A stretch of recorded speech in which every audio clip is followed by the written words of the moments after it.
Hello, welcome back to my channel. If you're brand new here, my name is Shaylee and I would love it if you stayed around and subscribed. You know, it's been a while since I've done a video that's not fashion related, which is my normal go-to content. Today I thought, let's do a video talking all about how to find your perfect match in the exciting world of dating apps.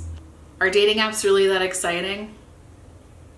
That's questionable. I really have a love-hate relationship with dating apps. I can see how dating apps are the toxic dump of our society, but I can also appreciate them because I found my partner on a dating app, and I never thought I would find someone so wonderful and so amazing.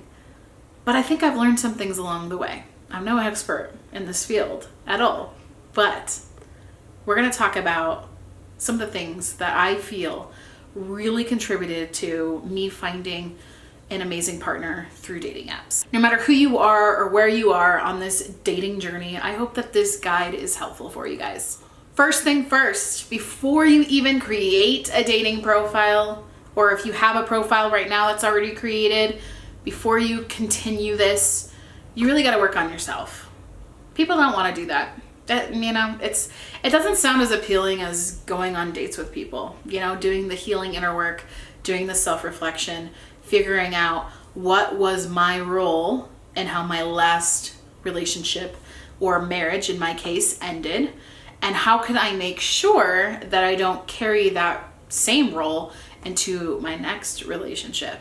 It's going to take a lot of introspection, and it's going to take a lot of uncomfortable feelings and conversations with yourself. But I truly believe, you know, you need a little bit of time after a relationship to reflect on what went right and what went wrong, and then also to heal.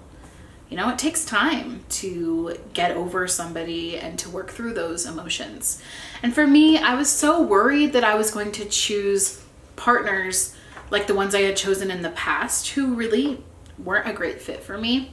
And so I came across this journal. It's called Single is Your Superpower, and it's a dating workbook by Case Kenny. It kind of came up on my Instagram as an ad one day, and I bought it because I knew it would be really helpful for me in figuring out what do I want in a partner. There were so many things I didn't even really know about myself coming out of my 12-year marriage. I wasn't sure who I was. I wasn't sure what I wanted or what I even deserved. So truthfully, this journal was extremely helpful for me in navigating all of that and figuring out what I wanted and needed in a partner. For example, there is a page in here that says, write down 5 ways that the right person will improve your life. And this one took some thought for me. You know, what ways would I like my partner to improve my life? So I wrote all of those things down. There's other things in here like, what traits are you looking for in a partner? You know, this is really simple, but I think sometimes we skip over this part, or we think that our expectations are so high that we'll just never find a partner that can match those things. That was kind of a thought that I had a few times. I mean, sure, there's a million people on these apps, but is there really one person who is going to be what I need in a partnership?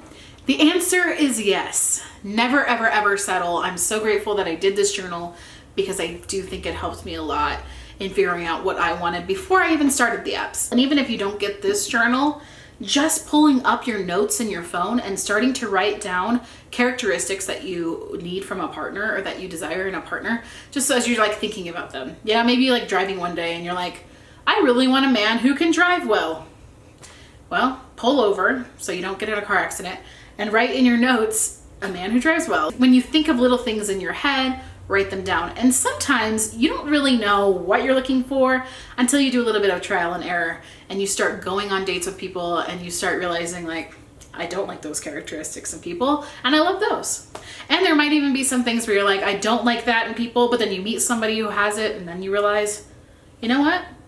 I actually do like that. I think dating around and dating many people and just seeing what's out there is going to really prepare you well for the possibilities of who you can find. But if you don't prepare yourself ahead of time, and you don't think about the things that you want from a partner. And then you meet somebody who's shiny and new and exciting, but they're lacking so many of these traits that you so desperately want and need in a partner. Be like, it's okay, they're really cute. He's really cute. He's so cute. That's gonna cause a lot of damage long term. So writing it down is so helpful in that for when you do find somebody who maybe gets your attention, but not necessarily in a positive way, to be able to realize, you know, this isn't going to serve me long term, and this might just eventually lead to more disappointment and heartbreak, which online dating is full of. I'm a mom of 2, and there were a couple of men that I was talking to that didn't disclose until later that they didn't want kids. So that automatically put them off of my list. You don't like kids, you don't want kids, well, I have 2, so that's not gonna work out. It still made for like a fun date, and I got to know different people, and I thought that was fun. So I didn't like write them off completely, but I knew going into the date, this is not a long-term option. Second tip is to find the right dating app for you. And once again, I think this takes kind of like trial and error, trying to figure out which apps really vibe well with you and which ones do not. For me personally, I met my boyfriend on Facebook dating, and that is where I met a few other guys that I dated pretty consistently. I personally found that to be the best app for me. However, I talked to other people that have been on that app and they're like, it's not great. And I think sometimes it's a regional thing. You know, it depends on where you live and what the crowd is like there. But going on an app like, say, Tinder, you're gonna find that 95% of the profiles of those people are gonna be something along the lines of, you know, just looking for something casual. I'm here for a good time, not a long time. You'll see a lot of those kinds of profiles. And if that's what you're looking for, cool, have at it. But if you're looking for a committed relationship, which I feel like if you're watching this video, that is what you're looking for, Tinder's probably not gonna be the place you find it, but never say never. Because I do know many people that have married people that they have found on Tinder, so it happens. Some of the other dating apps that I've tried that I really like is OkCupid. I love OkCupid because you can actually write so much about yourself. And I'm one of those people, I like to write paragraphs of myself and then see which men are willing to actually read through that and to find those little details about me to bring up in conversation. Because that's the kind of person I am. I will read through your whole profile and find things that I like about you and then mention them in conversation. So I would expect the same from somebody. I liked OkCupid for that. I thought that was cool. And then it also matches you based off of like how much you have in common, which is helpful. And it also asks you things like really opinionated topics, like how do you feel about gun control? How do you feel about Planned Parenthood? Whatever. Like there's so many different topics that you actually get to know somebody really well before you even strike up that first conversation, which I think is a little bit helpful. You know, we have to be kind of choosy in who we talk to, and I'm not saying we have to agree on everything 100%, but I think it's really helpful to know ahead of time if your morals and values and convictions align. I tried Hinge, never really had any luck. I tried Bumble, never really had any luck there. I tried eHarmony, it's a scam. Don't do it. Okay, do not. I feel like I've tried every single app that's out there, and my favorite's Facebook dating, but it might be different for you. So you really just have to kind of try out each one and see which one you like the best. Next tip is creating a profile that stands out. I feel like this is self-explanatory and probably obvious, but to make photos of yourself that are current, okay, we want the last 6 months or less. That's how current you want your photos to be, because you don't want anyone to be surprised, okay? I'm a plus size woman, and my fear was that maybe men wouldn't notice that I am plus size. And so I made sure to include photos of my body from different angles and not just my face. I didn't want there to be any surprises. I didn't want to show up to a date and have a man be like, oh, I thought you were thinner than this. I've heard of this happening to so many plus size women, and I just wanted to spare myself in that regard. So make sure that you have up-to-date photos of your face and your body, and also have some like fun ones thrown in there. Like have some ones of you like joking around, goofing around, smiling, having fun. My boyfriend shared with me that he almost swiped left. Is it left? I've been off the apps now for so long I don't even remember now. When you don't like somebody, you swipe left, right? Yeah.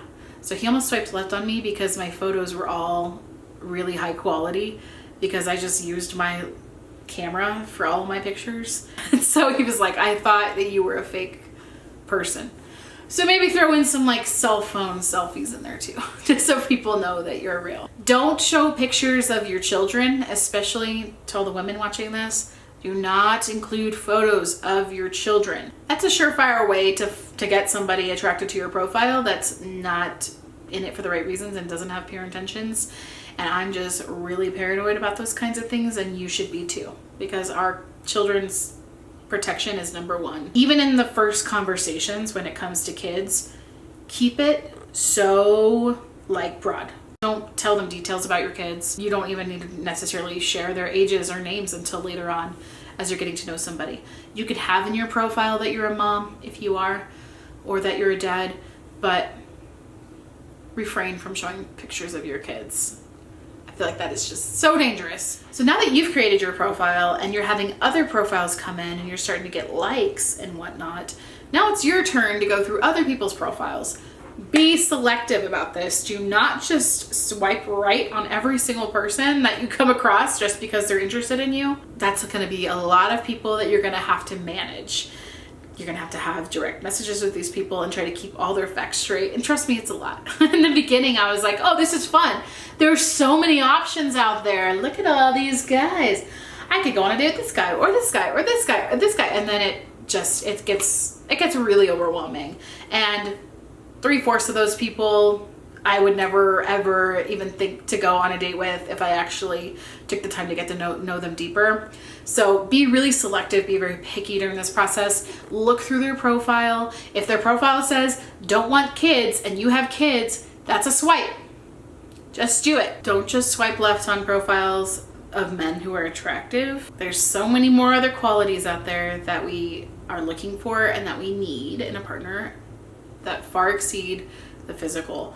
So never let like that first photo on somebody's profile dictate whether or not you're going to go on a date with them. Even if you don't feel attracted to them by that first photo, keep reading their profile and see what else you can find. You could really miss out on a fantastic partnership with somebody based off of first assumptions and judgments. And that is why I think dating apps are the toxicity of our culture, because there's so many options out there and it's all within our fingertips. So there's always going to be somebody that's hotter. There's always going to be somebody that's more fit. There's always going to be somebody that's more beautiful and aesthetically pleasing, you know? And there's so many options here that we really can miss out on some really fantastic people by just viewing people as another number. So once you do match with somebody, message them right away. I know every app is different in this way. In some apps, the woman has to message the man first in order for any conversation to happen. And I'm just one of those people where it's like, if I'm interested in you, I'm gonna tell you immediately. There's no need to play games. And I think men are very appreciative for women making the first move. I think a lot of men appreciate that because it shouldn't always be on them. If you're interested in a man, tell him. So I always like to start off my messages to my potential interests with something like, hi, blank, their name. You seem like a really cool person. Or hi, blank name. That's so cool that you love sharks. They're my favorite animal. And I saw that you had a photo with one and that's so exciting. Where were you? I think starting it off with like a question like that or wanting to know more about their personality is very intriguing to the other person too, because they're like, oh, they took an interest in my profile. They're taking an interest in my life. They think I'm cool. Okay, let's do this. As opposed to the typical hi. I've gotten so many messages like that from apps. Hi. It's like, hi. And then they say, hey. And you say, hey. And then you go like a week with no talking at all. And then they're like, hi, how are you? You're like, great, how are you? And it's just never ending. Like, don't do that. Just don't waste your time with those kinds of conversations. I like to jump right in. And we all should, because we're really just wasting our time when we have these small talk conversations. Don't overshare, okay? Don't unload all of your trauma all at once. You'll have time to do that later.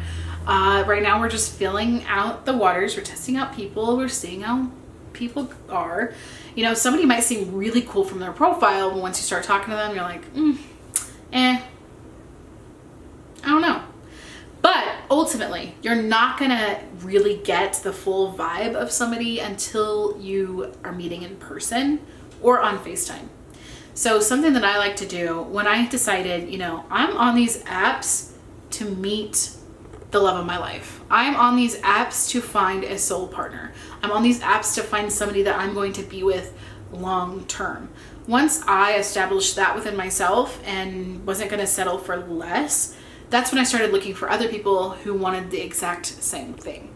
So immediately in conversation, it was like, how do you feel about kids? You know, how do you feel about this? All these things that I knew were going to be deal breakers for me, because I just didn't want to waste my time. And then once somebody passed all of those things, it was like, hey, let's FaceTime. Once again, as a woman, do not be afraid to make the first move. Men love it when you make the first move. And I will always make the first move. I don't care. Like, I don't. There's so many dating gurus out there and like so much dating advice out there that's like, play hard to get and let them pursue you and chase you.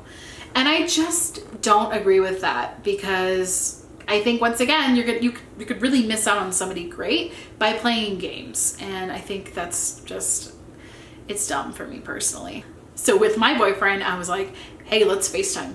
So we set a FaceTime date up, and immediately while FaceTiming, it was like, okay, there's something here. We're not even in person yet, and I already feel this connection with you. So I'm sure that once we meet in person, it's gonna be even more intense. And it was. But we did 2 FaceTime dates before we ever met in person. And honestly, I was trying to meet him in person before all of that, but he was super busy with work. So it just kind of worked out like that, to where we had to have those FaceTime dates, or else we would have had to wait a full like month to go on our first date. And I just didn't want to do that because I really was interested in him and wanted to get to know him. Which brings me to my next tip. Do not excessively text men or women or anybody without meeting them first. Do not carry on these long texting conversations and you haven't had a word over the phone or in person, but you're just texting everything. Because the person that you perceive to be on the other side of the phone may not actually be that kind of a person. Or they might seem really cool over text, but then you meet in person and you're like, this is awkward, this is weird, this feels strange. Chemistry is a thing, and you can't force attraction and chemistry. Those are 2 things that you're really only going to fully see once you meet the person. So it's really best not to waste time in these long drawn out conversations and then get to that date immediately. My next tip is to manage your expectations. I think if you're going into online dating thinking that you're going to meet your forever person and having your heart set on that, that could lead to some disappointment. Because not every person that you talk to or match with is, number 1, a good person, but number 2, a good match for you. Because a person can be a fantastic person, but with you, not so much. They don't bring out the best sides of you. They don't inspire you.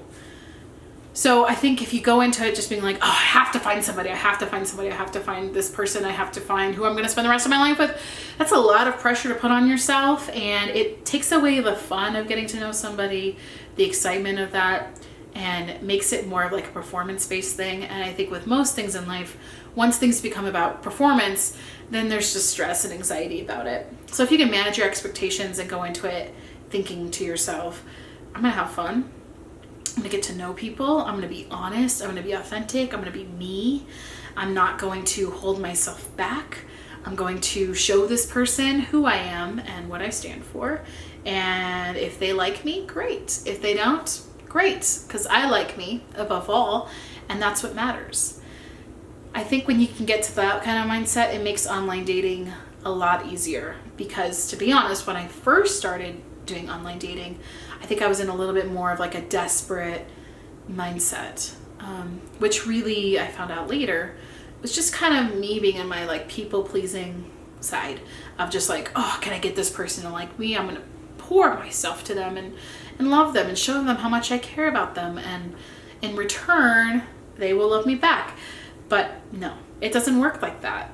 if you're giving so much of your time and attention to somebody and they're not reciprocating, that's not going to change with time more often than not. You want to date the person who is also reciprocating everything that you are. Like, yeah, I made the first moves with my boyfriend, but he was equally as excited to talk. He never canceled on me.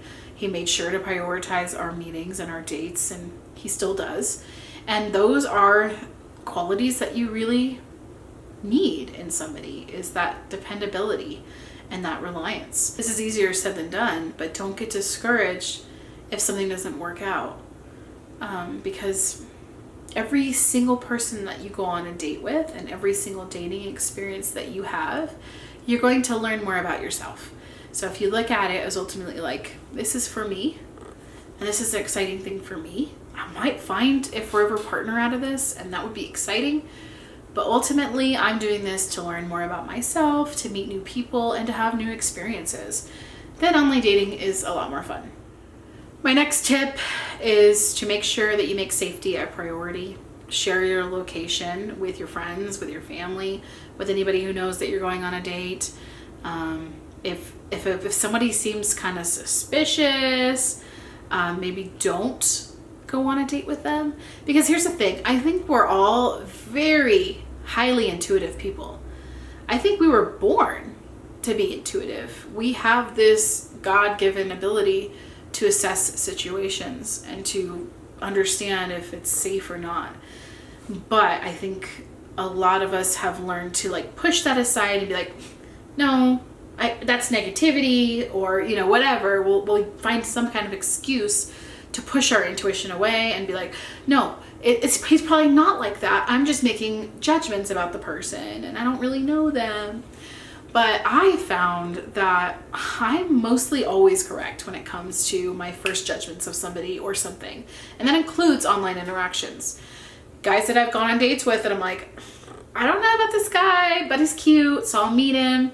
And I meet the person and I'm like, yeah, well, that's why I wasn't sure about him, because of XYZ. I think we know a lot more than we give ourselves credit for. So be very mindful of how your body feels when you're talking to this person. How does this person make you feel? Physically, emotionally, mentally. All of those things matter a lot and will give you a basis of like where this relationship is headed to.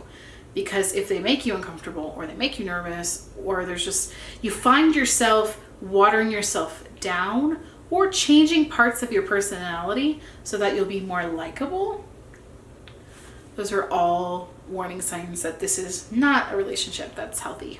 Once you find that person that you really like and you're going on dates together and you're having a blast, now you have to have that conversation. Eventually, you're going to get to that point of, are we exclusive or not?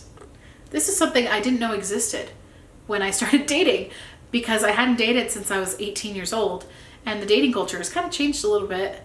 And I also grew up in like evangelical Christianity. So if you're dating somebody, it's like you're courting one person, and it's generally pretty fast. It's a pretty fast process.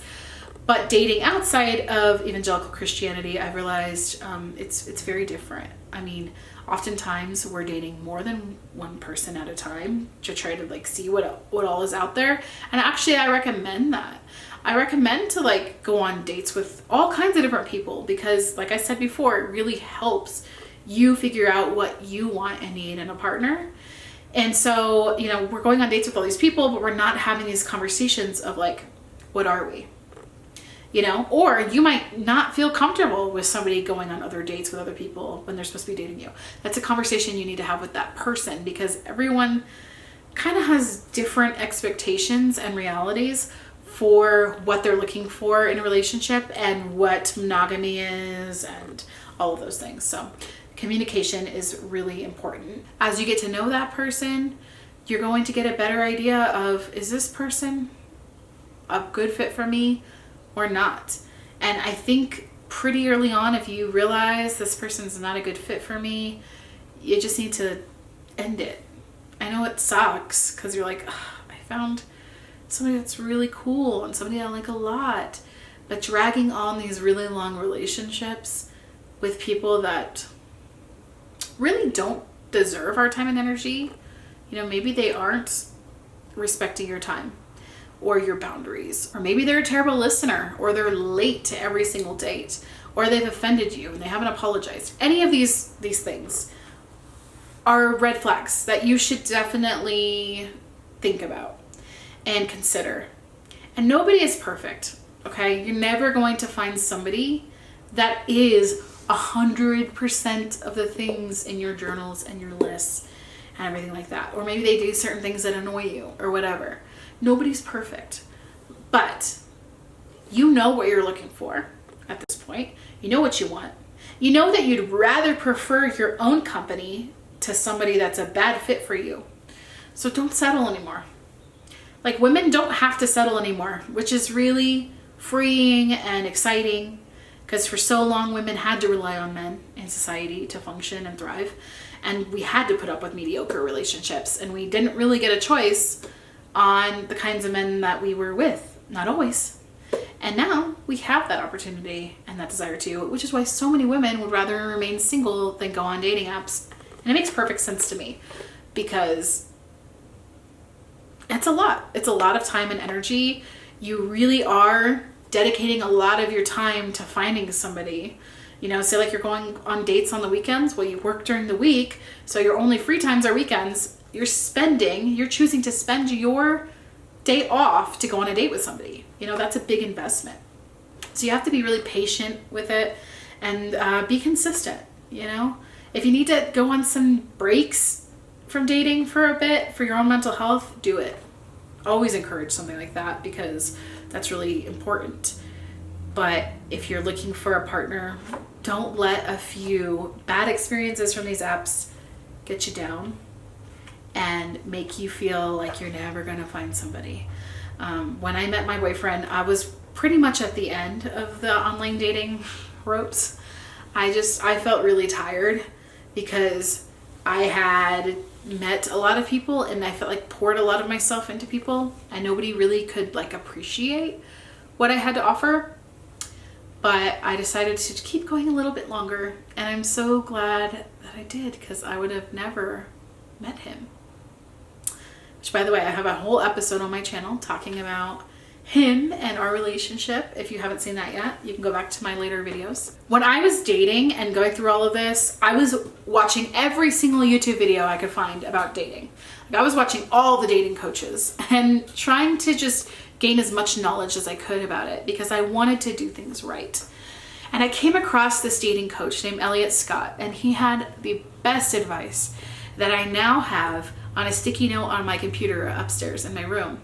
And it says, if a man truly loves you, he will not put himself in a position to lose you. If a man truly loves you or likes you, he will not put himself in a position to lose you. Period. I think we make excuses for men a lot of the time. Not just men, people in general. We make excuses for people. And we're like, oh, they haven't called because they've been so busy, and they've had this like big, test happening right now, and they have this going on, and they have that going on, and they haven't reached out because they're just so busy. And it's like, you and I both know that people will make time for the things that are important to them. We all will. We all have busy lives. We all have a million things going on, but we will make time for the things that matter to us and the things that we don't want to lose. I know there's like a lot of controversy around the phrase of like, if he wanted to, he would. A lot of people were like, not everybody can express themselves in that way. And there's a lot of good arguments for it. And I can see both sides for sure. But I felt like this quote really resonated with me because I have made excuses for men's behavior in the past. And also I've kind of gone into relationships wanting to change men. Like, oh, they have some trauma there that they've never seen a therapist for and have never dealt with on their own. I will heal them. Newsflash, you can't change people. So if you're dating somebody right now and you have a list of things you want to change about them, just break up with them. Because people aren't going to change unless they want to change. But that is up to them. you're not responsible for changing anybody else. You're responsible for yourself and yourself only. And if your kids, if you have kids, and your pets and whatever else, all your other responsibilities. But you are not responsible for changing a man or helping a man heal his trauma. That's his job, all on his own. Do not fall in love with the potential of somebody. Fall in love with somebody for who they are right now as they present themselves to you. Right now, this person that you're dating, are they good enough for you? Are there things that you want to change? Keep an open mind, have fun, try to stay positive, and subscribe to my podcast channel because we rate dating profiles sometimes and it's really funny. It does bring some joy for sure, just seeing how bold some people are out there. But anyways, I hope that this guide was helpful for at least one of you out there. I hope that this was beneficial in some way. Online dating can be really hard and really exhausting, but there are some happily ever after stories from online dating, and it is successful in a lot of ways. And in this modern day and age, it's hard to find men and women and people in the wild. At least for me it is. I'm an introvert, so I'm not gonna walk up to somebody and just be like, I think you're cute. That is so far from my character, not happening. So dating apps are great for that. I appreciate you watching this all the way until the end.